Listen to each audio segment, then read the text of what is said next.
नमस्कार। देश की बात में मैं कादम्बिनी शर्मा हूं आपके साथ और सबसे पहले बात कर रहे हैं दिल्ली की। दिल्ली में अफसरों की ट्रांसफर पोस्टिंग के मामले में केंद्र सरकार अब सुप्रीम कोर्ट पहुंच गई है। केंद्र सरकार ने सुप्रीम कोर्ट में पुनर्विचार याचिका दाखिल कर 5 जजों के संविधान पीठ के फैसले पर फिर से विचार करने की मांग की है। सुप्रीम कोर्ट के 5 जजों की संविधान पीठ ने 11 मई को कहा था कि एलजी दिल्ली सरकार की सलाह से बाध्य हैं और अफसरों की ट्रांसफर पोस्टिंग का अधिकार दिल्ली की चुनी हुई सरकार को है।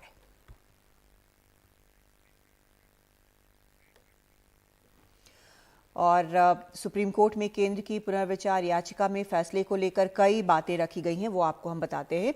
सुप्रीम कोर्ट से खुली अदालत में सुनवाई की मांग की गई है। आमतौर पर पुनर्विचार याचिका में नहीं होता है। बड़ी बेंच के संदर्भ में आवेदन पर विचार नहीं किया गया। त्रुटिपूर्ण रिकॉर्ड रखे जाने से कोर्ट विचार करने में विफल रहा, ये कहा गया है। राष्ट्रपति एलजी को लोकतांत्रिक प्रतिनिधि न मानना रिकॉर्ड के आधार पर त्रुटि है। सेवाओं के मुद्दे पर केंद्र संसद के कार्यों पर विचार बिना निर्णय देना त्रुटिपूर्ण है। मौजूदा फैसला 1999 के 9 जजों के फैसले के विपरीत है। एससी ने यानी सुप्रीम कोर्ट ने अनदेखी की कि लोक सेवा आयोग एक संवैधानिक संस्था है। एक यूनियन टेरिटरी में लोक सेवा आयोग नहीं हो सकता, नियमों के तहत ये तर्क संगत नहीं है। ये सब कुछ कहा गया है इस रिव्यू पिटीशन में जो केंद्र ने दाखिल किया है।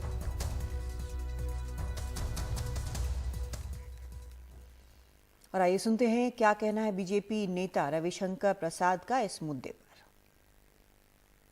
दुनिया में भारत की छवि दिल्ली पर भी निर्भर करती है और वहां के अफसर के साथ इस तरह की बदसलूकी, तो इसलिए भारत सरकार ने एक ऑर्डिनेंस लाया है।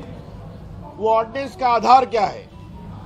आगे से दिल्ली सरकार में पदस्थापित ऑफिसर्स का ट्रांसफर पोस्टिंग विजिलेंस एक बॉडी के द्वारा किया जाएगा जिसके चेयरमैन अरविंद केजरीवाल होंगे, लेकिन उसके चीफ सेक्रेटरी भी मेंबर होंगे और होम सेक्रेटरी भी मेंबर होंगे और इनके निर्णय पर ही लेफ्टिनेंट गवर्नर फैसला करेंगे। दिल्ली के जो लेफ्टिनेंट गवर्नर है, और वो फैसला बहुमत के आधार पर होगा। तो दिल्ली में काम करने वाले अफसरों के निर्णय के बारे में एक पारदर्शी और उत्तरदायी प्रक्रिया के लिए ये ऑर्डिनेंस लाया गया है। दिल्ली के सीएम अरविंद केजरीवाल ने कल रात लाए गए अध्यादेश को लेकर केंद्र सरकार पर पलटवार किया है। उन्होंने कहा कि इस अध्यादेश के जरिए जनता के साथ एक भद्दा मजाक किया गया है। ऐसा लगता है कि सरकार सीधे सुप्रीम कोर्ट को चुनौती दे रही है। साथ ही उन्होंने कहा कि हम दिल्ली में बड़ी रैली करेंगे और सभी विपक्षी दलों से कहेंगे कि राज्यसभा में इस बिल को पारित न होने दें। केजरीवाल की प्रेस कॉन्फ्रेंस के बाद बीजेपी नेता गौरव भाटिया ने भी उन पर पलटवार किया। ये सारे के सारे कोर्ट के बंद होने का इंतजार कर रहे थे कि कब कोर्ट बंद होगा, कब कोर्ट की छुट्टियां होगी और कब हम अध्यादेश लाएंगे। तो प्रश्न ये उठता है कि ये कोर्ट के बंद होने का इंतजार क्यों कर रहे थे कि जब कोर्ट बंद होगा तब हम अध्यादेश लाएंगे। पहले ले आते, जब कोर्ट की छुट्टियां नहीं चल रही थी, जब कोर्ट खुला था, जिस दिन अध्यादेश आया 3 दिन बाद, 4 दिन बाद, 5 दिन बाद ले आते। क्योंकि ये अंदर दिल के अंदर जानते हैं कि ये अध्यादेश पूरी तरह से गैर कानूनी, गैर संवैधानिक और जनतंत्र के खिलाफ है। इन्हें पूरी तरह से पता था कि अगर सुप्रीम कोर्ट के खुले होते हुए अगर ये अध्यादेश ले आते और हम अगर अगले दिन इसको सुप्रीम कोर्ट में चुनौती देते तो सुप्रीम कोर्ट में ये 5 मिनट भी ये अध्यादेश टिकने वाला नहीं था। 1 जुलाई को सुप्रीम कोर्ट खुलेगा, हम इसको चैलेंज करेंगे सुप्रीम कोर्ट के अंदर और फिर सुप्रीम कोर्ट, हम जानते हैं कि ये भी जानते हैं अंदर खाने, ये भी जानते हैं कि इस अध्यादेश का क्या होगा। तो क्या ये अध्यादेश केवल इस 1.25 महीने की छुट्टियों के लिए लाया गया है? आज मैंने आप ही लोगों के चैनलों पे देखा कि ये कह रहे हैं कि हम इन्होंने रिव्यू पिटीशन फाइल कर दी है, किसी ने कॉपी भी भेजी है, शायद कर दी है या करने वाले हैं, कर दी है। रिव्यू पिटीशन का क्या मतलब रह गया? जब ऑर्डिनेंस लाके इन्होंने पूरे के पूरे जजमेंट को खत्म कर दिया तो जो जजमेंट ही नहीं बचा उसका रिव्यू का कैसा? वो अध्यादेश संविधान के तहत पूरी तरह से संवैधानिक जो दिल्ली का महत्व है भारत के लिए, हर नागरिक के लिए, उसको ध्यान में रखते हुए और इस बात को भी हमने ध्यान में रखते हुए दिल्ली में ही संसद है, दिल्ली में ही राष्ट्रपति का घर है, दिल्ली में ही सुप्रीम कोर्ट ऑफ इंडिया है, तमाम एम्बेसीज है। दिल्ली संविधान के तहत भी अगर आप चले तो एक यूनियन टेरिटरी है, यूनियन टेरिटरी। और अरविंद केजरीवाल जी, ये जो आपकी मानसिकता हो गई है अराजकता की, जंगल राज फैलाने की, संविधान को दरकिनार कर देने की, ये ठीक नहीं है। आपको ये बताना चाहती है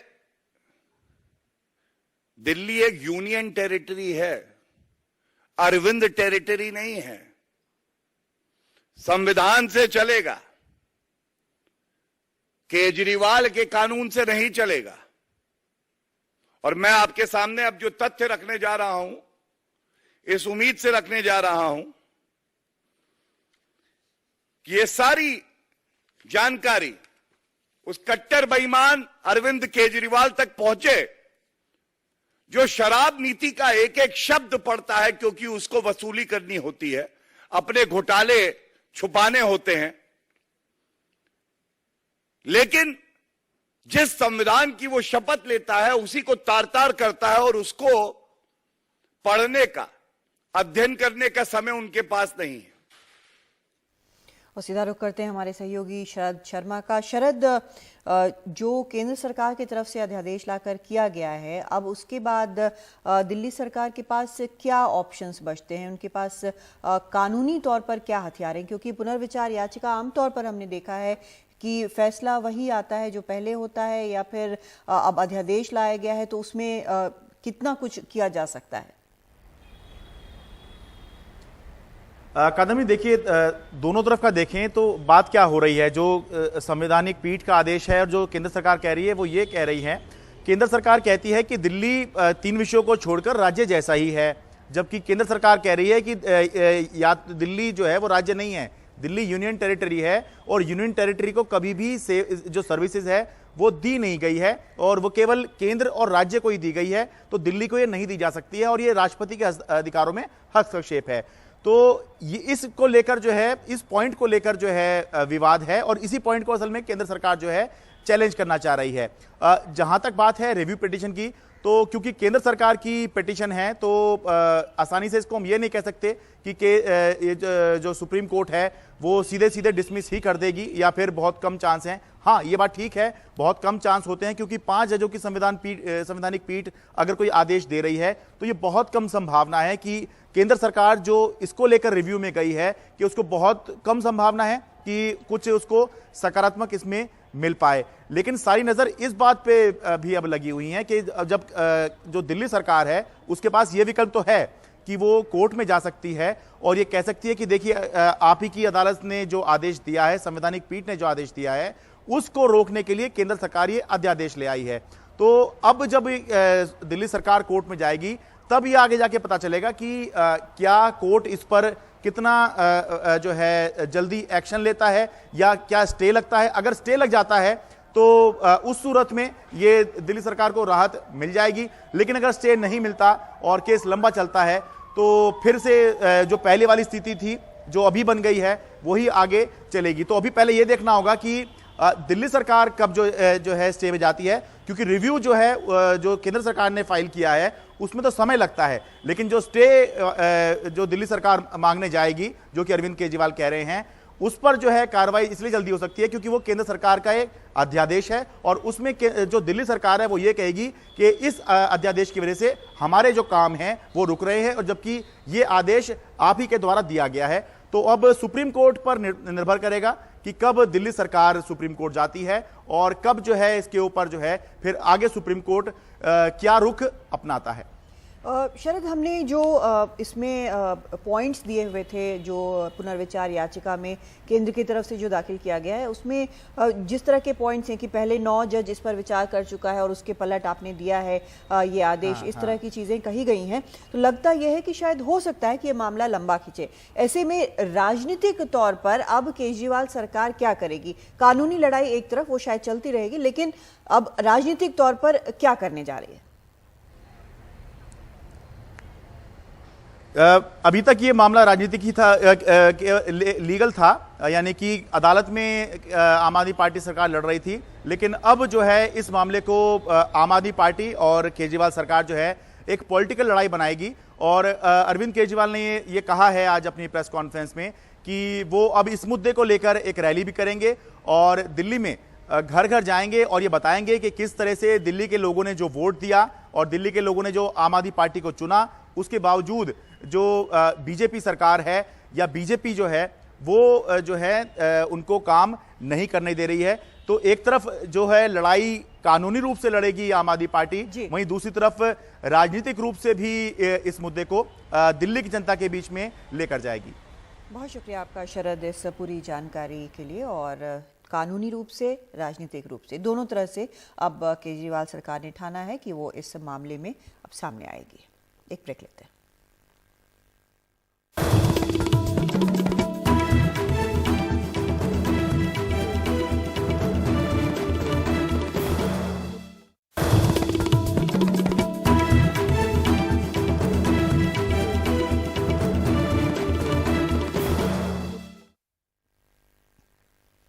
जापान के हिरोशिमा में प्रधानमंत्री नरेंद्र मोदी और यूक्रेन के राष्ट्रपति ज़ेलेंस्की की मुलाकात हुई। रूस यूक्रेन जंग के बाद दोनों नेताओं की ये पहली आमने सामने की मुलाकात है। इस दौरान पीएम मोदी ने कहा कि यूक्रेन में चल रहा युद्ध पूरी दुनिया के लिए बड़ा मुद्दा है, पूरी दुनिया में इसका असर हुआ है। मैं इसे राजनीति का मुद्दा नहीं मानता, मेरे लिए ये मानवता का मुद्दा है। इसके समाधान के लिए हमसे जो कुछ भी हो सकता है वो जरूर करेंगे। 1-1.5 साल से हम लगातार फोन पर तो बातचीत करते रहे हैं, लेकिन ग्लासगो के बाद लंबे अरसे के बाद आज मिलने का अवसर मिल रहा है। यूक्रेन में चल रहा युद्ध पूरे विश्व के लिए बहुत बड़ा मुद्दा है। पूरे विश्व पर इसके अनेक प्रकार के प्रभाव भी पड़े हैं, लेकिन मैं इसे राजनीति या अर्थव्यवस्था का मुद्दा नहीं मानता। मेरे लिए यह मानवता का मुद्दा है, मानवीय मूल्यों का मुद्दा है। युद्ध की पीड़ा क्या होती है ये आप हम सबसे ज्यादा जानते हैं। लेकिन पिछले साल जब हमारे बच्चे यूक्रेन से वापस आए, तब उन्होंने परिस्थितियों का जो वर्णन किया, उसमें मैं आपकी वेदना और यूक्रेन के नागरिकों की वेदना भली भांति समझ पाता था, उसका अंदाज लगा सकता था। और मैं आपको विश्वास दिलाता हूं कि इसके समाधान के लिए भारत और निजी रूप से मैं स्वयं, हमसे जो कुछ भी हो सकता है हम अवश्य करें। जापान के हिरोशिमा में प्रधानमंत्री मोदी क्वाड सम्मेलन में भी शामिल हुए। पीएम ने कहा कि हमारा सकारात्मक सहयोग बढ़ रहा है और हम शांति के लिए प्रयास करते रहेंगे। प्रधानमंत्री अल्बनीज़ी, प्रधानमंत्री किशिदा और राष्ट्रपति बाइडेन आज मित्रों के बीच इस क्वाड समिट में भाग लेते हुए मुझे प्रसन्नता है। क्वाड समूह इंडो पैसिफिक में शांति, स्थिरता और समृद्धि सुनिश्चित करने के लिए एक महत्वपूर्ण प्लेटफॉर्म के रूप में स्थापित हुई है। इसमें कोई संदेह नहीं है कि इंडो पैसिफिक क्षेत्र में वैश्विक व्यापार, इनोवेशन और विकास का इंजन है। हम एकमत हैं कि इंडो पैसिफिक की सुरक्षा और सफलता केवल एक क्षेत्र के लिए नहीं, बल्कि पूरे विश्व के लिए महत्वपूर्ण है। रचनात्मक एजेंडा के साथ साझा लोकतांत्रिक मूल्यों के आधार पर हम आगे बढ़ रहे हैं। साझा प्रयासों से हम फ्री, ओपन और इंक्लूसिव इंडो पैसिफिक के हमारे विजन को प्रैक्टिकल डायमेंशन दे रहे हैं। Climate action, disaster management, strategic technologies, reliable supply chain, health security, maritime security, counter terrorism जैसे महत्वपूर्ण क्षेत्रों में हमारा सकारात्मक सहयोग बढ़ रहा है। कई देश और समूह अपनी इंडो पैसिफिक रणनीति और विजन की घोषणा कर रहे हैं। आज की हमारी बैठक में इस पूरे क्षेत्र के समावेशी और पीपल सेंट्रिक विकास के जुड़े विषयों पर चर्चा करने का अवसर मिलेगा। मेरा मानना है कि क्वाड वैश्विक भलाई, मानव कल्याण, शांति और समृद्धि के लिए निरंतर प्रयत्न करता रहेगा। प्रधानमंत्री अल्बनीजी को इस समिति की सफल अध्यक्षता के लिए अभिनंदन और बधाई देता हूं। 2024 में क्वाड लीडर समिट का आयोजन भारत में करने में हमें खुशी होगी। धन्यवाद। 2000 रुपए के नोट पर सरकार ने बड़ा फैसला किया है। 2000 के नोट को चलन से बाहर किया जा रहा है और अब ये नहीं छपेंगे। हालांकि 2000 के नोट वैध बने रहेंगे। रिजर्व बैंक ने 30 सितंबर तक नोट बदलवाने की सलाह दी है। बैंक में आप एक बार में 2000 के 10 नोट बदलवा कर छोटे नोट ले सकेंगे। रिजर्व बैंक ने साल 2016 में हुई नोटबंदी के बाद 2000 का नोट जारी किया था।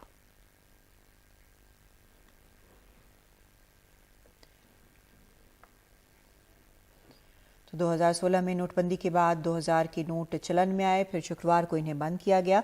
30 सितंबर तक लोग बैंकों में नोट बदल सकेंगे। लेकिन पिछली नोटबंदी से ये कैसे अलग है और क्या पीएम मोदी 2000 के नोट छापने के हक में थे? इस बारे में उस वक्त पीएम मोदी के प्रधान सचिव रहे नृपेंद्र मिश्रा से खास बातचीत की हमारे सहयोगी रवीश रंजन शुक्ला ने। प्रधानमंत्री के पूर्व प्रधान सचिव नृपेंद्र मिश्रा जी हमारे साथ में हैं। सर, इस बार जो नोटबंदी हुई है, आप क्या कहना चाहेंगे कि पिछली बार की तरह पैनिक इस बार लोग करें या न करें, क्योंकि बहुत सारे सवाल लोग पूछ रहे हैं। देखिए, वो जब हम नोटबंदी की बात करते हैं तो वो अंग्रेजी में डिमोनेटाइजेशन समझा जाता है। आज भी नोटबंदी तो हुई नहीं। ऐसा तो नहीं हुआ कि व्यापक रूप से हर करेंसी जो थी उसको 1 तारीख से समाप्त कर दिया गया। अभी तो यह किया गया है कि जो ये 2000 रुपए के नोट हैं, जो आम तौर से मैं कम से कम प्रधानमंत्री जी की विचारधारा तो मैं जानता हूँ 2016 से थी कि ये 2000 रुपए के नोट बहुत बड़े नोट हैं।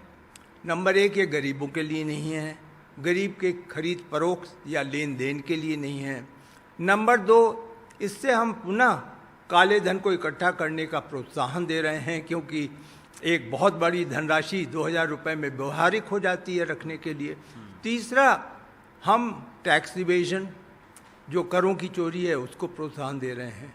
तो उनका यह मत था कि ये एक अस्थायी व्यवस्था है और इस व्यवस्था को हम जल्दी से जल्दी समाप्त करेंगे। और वह ऐसे कदमों को वह किस्तों में करते हैं, वो उनके स्वभाव में है, जिसको हम अंग्रेजी में मैनेजमेंट की परिभाषा में मॉड्यूलर बिल्डिंग कहते हैं। तो उनके ये मॉड्यूलर बिल्डिंग का हिस्सा था कि उन्होंने सबसे पहले यह उचित समझा कि 2018 से लगभग नोटों की प्रिंटिंग समाप्त कर दी जाए। नोट मतलब 2000 रुपये के नोट 2000 रुपये के जब समाप्त कर दिए जाएंगे तो एक 2000 रुपये की जो उपलब्धता है वो सीमित हो जाएगी, उसकी एक बाउंड्री खिंच जाएगी। फिर उन्होंने दूसरा कदम यह लिया कि चूंकि इनकी एक अवधि होती है, ये जो बड़े नोट होते हैं ये जल्दी ख़राब हो जाते हैं, जिसको स्वाइलिंग ऑफ नोट कहते हैं। तो वो ख़राब हो जाते हैं, तो एक दूसरी व्यवस्था जो मॉड्यूलर बिल्डिंग का निर्णय था उसमें यह था कि अब रिजर्व बैंक इनको वापस ले ले। वापस लेने में जब भी जमा बैंकों ने किया तो वो वहीं रोक दिया गया और बैंकों को वापस 100 और 500 के नोट दिए गए। एटीएम में 2000 के नोट नहीं मिल रहे थे। इस प्रकार लगभग 90% 2000 रुपए के नोटों को ऑलरेडी आरबीआई ने विड्रॉ कर लिया। अब जो बचा खुचा था उसके लिए आरबीआई ने ये निर्णय ले लिया कि हम 30 सितंबर तक इसको सर्कुलेशन से विड्रॉ कर लेंगे, वापस कर लेंगे, और जिस किसी के पास 2000 के नोट हैं वो किसी भी बैंक में, रिजर्व बैंक की शाखा में जा कर के किसी भी समय जो है, जो कार्यकाल है, समय का मतलब जिस अवधि में दफ्तर खुलते हैं उस अवधि में जा कर के वो उसको बदलाव कर सकता है।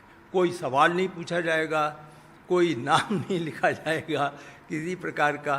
तो एक जो मन में शंका है कि कहीं लोग, और वो भी आप देखिए ना क्या कहा गया कि एक बार में 20,000 रुपए का नोट आप बदल सकते हैं। आप 2 दिन बाद फिर जाइए, अगर आपके पास ज़्यादा हैं नोट आप फिर बदल लीजिए। तो ना आप पर कोई देख रेख या जिसको स्पाइंग कहते हैं वो किया जा रहा है कि साहब टैक्स डिपार्टमेंट लग जाएगा पीछे, ना आपको कोई असुविधा है कि बड़ी बड़ी लाइनें लगेंगी, आसानी से एक्सचेंज हो जाएगा। और इसका मैं आश्वस्त करना चाहूँगा आपके माध्यम से, यद्यपि मैं आज किसी अथॉरिटी में नहीं हूँ, लेकिन एक नागरिक के रूप में आश्वस्त करना चाहूँगा कि यह कहीं भी डीमोनेटाइजेशन से इसको जोड़ना नहीं चाहिए। ये एक पूर्णतः व्यवहारिक अर्थव्यवस्था, एक साउंड इकोनॉमिक सिस्टम जिसमें प्रधानमंत्री जी विश्वास करते हैं, साउंड इकोनॉमिक मैनेजमेंट, उसमें ये था कि ये बड़े बड़े जो नोट होते हैं 2000 रुपए के वो नहीं छपने चाहिए। तो इस प्रकार से ये निर्णय है जो कि मैं समझता हूँ सभी को इसका स्वागत करना चाहिए। सर, आप 2016 में जब नोटबंदी हुई थी उस प्रक्रिया में भी आप शामिल रहे थे, तो आपका कहने का मतलब है कि प्रधानमंत्री जी ने जब 2016 में नोटबंदी शुरू की थी उसके 2 साल के बाद ही कि 2000 रुपए के नोट की छपाई बंद हो गई थी। तो वो प्रक्रिया सर क्या थी कि वो 2000 रुपए लेकर आए थे? देखिए, वो यद्यपि एक मैं तरीके से एक गोपनीयता का उल्लंघन कर रहा हूँ, लेकिन जब डिमोनेटाइजेशन का निर्णय लिया गया तो यह देखा गया था कि कुल नोट 100 और 500 रुपये और 1000 के कितने मूल्य क्या है। फिर ये कहा गया, सोचा गया और देखा गया, उसकी योजना बनाई कि अगर हम इसको 150 के नोट, क्योंकि 1000 का नोट नहीं छपना था, तो अगर हम 100 और 500 के नोट छापते हैं या कुछ 50 रुपए के नोट छापते हैं, तो जितने मूल्य की धनराशि हम वापस ले रहे हैं, क्या उस मूल्य की धनराशि को हम एक निश्चित अवधि में जनता के पास पहुंचा पाएंगे। तो सबका यह विश्वास था, पूरी टोली का, कि हम यह नहीं कर पाएंगे, क्योंकि छपने की क्षमता जो हमारे प्रिंटिंग प्रेस हैं, और हम बाहर छपवा नहीं सकते थे, उनकी बड़ी सीमित होती है। उनको 3 शिफ्ट चलाया गया तब भी नहीं हो सकता था। तो इसलिए ये उचित पाया गया कि हम 2000 रुपए के नोट छापें। तो लोग प्रायः उस समय कहते थे कि आपने 1000 का तो विड्रॉ कर लिया और एक बड़ा रोग 2000 का आपने पाल लिया। उस समय ही प्रधानमंत्री जी के मन में यह विश्वास था, यद्यपि उन्होंने किसी से कहा नहीं, कि वह 2000 रुपए के नोट को अतिशीघ्र सर्कुलेशन से वापस करेंगे। एक अस्थायी, एक विशेष परिस्थितियों को उस समय उसका समाधान निकालने के लिए निर्णय लिया गया था, और उसको उन्होंने एक तरीके से मॉड्यूलर बिल्डिंग मैनेजमेंट के जरिए उन्होंने समाप्त किया। पहले उन्होंने प्रिंटिंग रुकवा दी, तो एक 4 दीवारी बन गई कि अब कुल मिला के 2000 के नोट कितने हैं। फिर उन्होंने उसको धीरे धीरे सर्कुलेशन से वापस करवाया, आरबीआई ने एटीएम से वापस कराया, औरों से वापस करवाया, बैंकों से जब रिजर्व बैंक को पैसा गया तो वापस हुआ। और उसके बाद अब रिजर्व बैंक ने यह निर्णय ले लिया क्योंकि वह पूरी तरह सक्षम है कि 2000 रुपये के जो नोट बाकी हैं, जो कुछ प्रतिशत है, वो वापस कर सकेंगे और उसकी जगह वो 100 और 500 के नोट दे सकेंगे। तो एक एक्सचेंज है, एक सीधा साधा एक्सचेंज है कि बड़े नोट को समाप्त करके छोटे नोट की इकॉनमी होनी चाहिए। इसमें कहीं भी डिमोनेटाइजेशन की दूर दराज से शंका नहीं है। अच्छा, जो नोटबंदी 2 लोग बोल रहे हैं वो ये नहीं है, मतलब ये किसी प्रकार से नोटबंदी 2 नहीं है। ये सामान्य बैंक में आप आज भी जाते हैं, मैं जाता हूं कभी कभी बैंक में और अपने 100 और 200 के नोट को 10 रुपए के नोट में लेता हूं। मुझे उसकी आवश्यकता होती है तो मुझे दे दिया जाता है। यद्यप हंस के बैंक के लोग कहते हैं ये आप इतने छोटे नोट क्यों ले जा रहे हैं, वो मेरा अपना व्यक्तिगत निर्णय है। तो मैं 10 के नोट ले आता हूँ।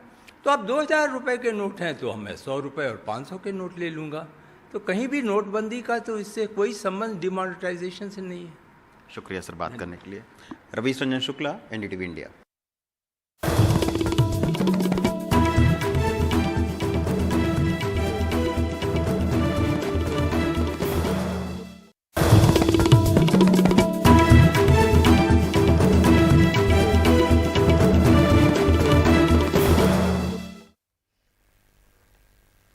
सिद्धारमैया ने आज दूसरी बार कर्नाटक के मुख्यमंत्री पद की शपथ ली। वहीं डीके शिवकुमार उप मुख्यमंत्री बने। साथ ही 8 अन्य विधायकों ने भी मंत्री पद की शपथ ली है। बेंगलुरु में हुए इस शपथ ग्रहण समारोह में कांग्रेस के तमाम बड़े नेताओं के साथ विपक्ष के क्षेत्रीय दलों के दिग्गज भी शामिल हुए। इस दौरान राहुल गांधी ने कहा कि हमने यात्रा में कहा था नफरत को मिटाना और मोहब्बत जीती। नफरत के बाजार में कर्नाटक ने लाखों मोहब्बत की दुकानें खोली हैं।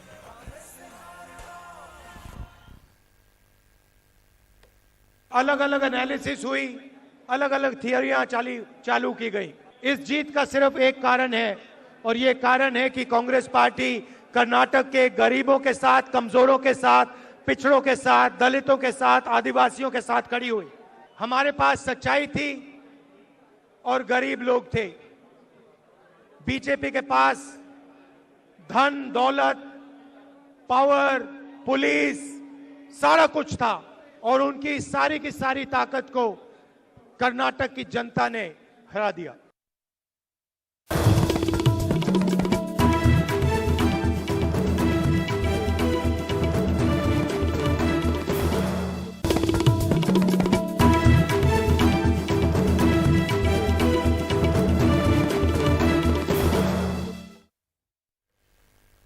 ऑपरेशन समुद्रगुप्त के तहत नारकोटिक्स कंट्रोल ब्यूरो ने जो 40,000 करोड़ की ड्रग्स पकड़ी है, इस मामले में खुफिया एजेंसियों की रिपोर्ट से पता चला है कि ड्रग्स की खेप भेजने वाला हाजी सलीम आतंकी संगठन लश्कर-ए-तैयबा से जुड़ा हुआ है।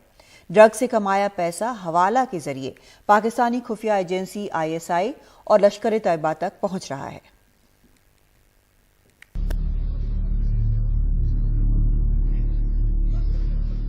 ऑपरेशन समुद्रगुप्त के तहत एनसीबी द्वारा जब्त किए गए करीब 40,000 करोड़ के नशीले पदार्थ। ये तस्वीरें कोची की हैं। एनसीबी के मुताबिक ये नशीले पदार्थ पाकिस्तान से भारत भेजे कराची में बैठे सबसे बड़े तस्कर हाजी सलीम ने। खुफिया एजेंसियों की रिपोर्ट के मुताबिक हाजी सलीम पाकिस्तान में आतंकी संगठन लश्कर-ए-तैयबा से जुड़ा हुआ है और वो लश्कर-ए-तैयबा के आतंकी साजी मुल्ला से लगातार संपर्क में है। साजी मुल्ला का हाथ जम्मू कश्मीर में पाकिस्तान से बड़े पैमाने पर आतंकियों की घुसपैठ कराने में है और साथ में जम्मू कश्मीर में वो कई बड़ी आतंकी घटनाओं का मास्टरमाइंड है। खुफिया रिपोर्ट के मुताबिक हाल ही में देश में जितने भी बड़ी ड्रग्स की खेप पकड़ी जा रही है, उसके पीछे हाजी सलीम है। हाजी सलीम लश्कर-ए-तैयबा के आतंकी साजिदुल्लाह के संपर्क में है। साजिदुल्लाह जम्मू कश्मीर में कई बड़े आतंकी हमलों का मास्टरमाइंड है। जम्मू कश्मीर में पाकिस्तानी आतंकियों की घुसपैठ कराने में भी उसकी अहम भूमिका है। हाजी सलीम पाकिस्तान में लश्कर के कमांडरों के साथ मीटिंग करता है। ड्रग्स की कमाई का हिस्सा हवाला के जरिए पाकिस्तान पहुंच रहा है। पैसे का इस्तेमाल पाकिस्तानी खुफिया एजेंसी ISI ही नहीं बल्कि डी कंपनी और लश्कर-ए-तैयबा भी कर रहे हैं। हाजी सलीम की दुबई की यात्राओं की पूरी जानकारी सुरक्षा एजेंसियों के पास है। लश्कर-ए-तैयबा से जुड़े लोगों से बात करते हुए हाजी सलीम के एक वीडियो कॉल को खुफिया एजेंसियों ने इंटरसेप्ट भी किया है। खुफिया एजेंसियों की रिपोर्ट कहती है कि पाकिस्तानी खुफिया एजेंसी आईएसआई, आतंकी संगठन लश्कर ए तैयबा और अंडरवर्ल्ड से जुड़े लोग भारत में नार्को टेरर फैलाने में जुटे हैं। अब कोच्चि से गिरफ्तार पाकिस्तानी नागरिक से खुफिया एजेंसियां सोमवार से पूछताछ करेंगी, जिससे इस सिंडिकेट के बारे में पूरी जानकारी मिल पाए। नई दिल्ली से मुकेश सिंह सेंगर, एनडीटीवी इंडिया।